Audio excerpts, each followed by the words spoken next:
Hello guys, welcome to the channel. We are here to review the freestyle frame from Pravesh. It's called Faka, and this is a top mounted battery frame, so your GoPro goes there and the battery goes on top.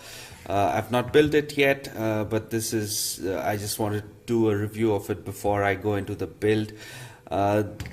Dimension wise, this is 162 millimeters approximately on the width, motor to motor distance 152 millimeters, so about a 10 millimeter stretch on the width, and of course it's a very strong built frame. As for the dimensions, this is a 3.5 millimeter CF arms, quasi isotropic, cut in the right direction with the weaves going the correct direction, and a 2 millimeter bottom plate, a 1.5 millimeter base plate, and again a 2.2 millimeter top plate. And okay, about the arms, let's take a closer look. These are the gearhead arms. The reason why they're done like that is when you hit something hard like concrete, solid ground, CF would always tend to delaminate at the edges.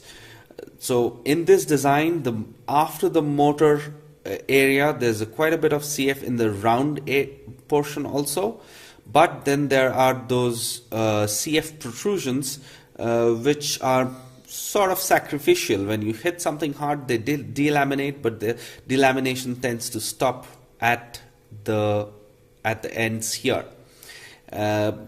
Other frames which have a rounded edge tend to delaminate right up till the motor mounts, and that's not good for your arms. And for the fixing, what has been done is something really cool. I would say there is 3 titanium bolts, of course all titanium hardware, like all Pravesh's frames. 3 titanium bolts running all throughout the bottom plate, arm, and the base plate. So that gives it an amazing amount of strength. Also, the fact that what you notice here is the arms and the bottom plate and the top plate are mechanically linked very strongly via these 25 millimeter standoffs right here.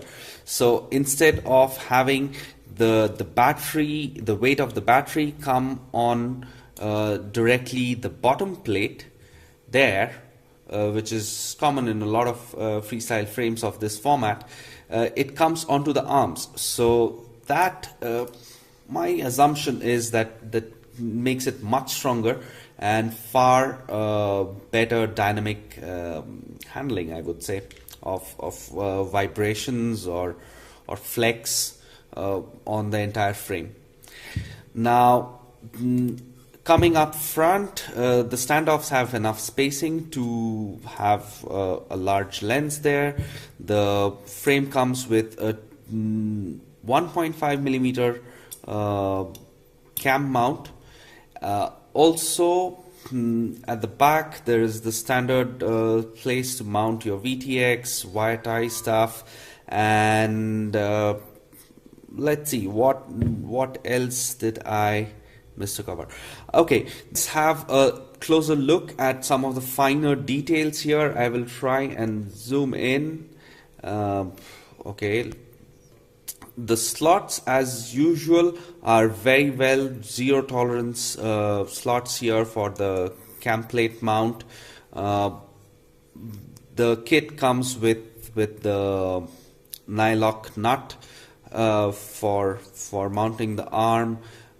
And something really interesting to see here is the quality of the CF. Something to notice here is the CF has a much thicker weaved surface on either end, which is really special for the CF used for the arms, and that is going to give it a much higher strength for the arms. Now let us look at the weight of the frame. I will just put it right here, switch it on, and refocus while it tears. Oops.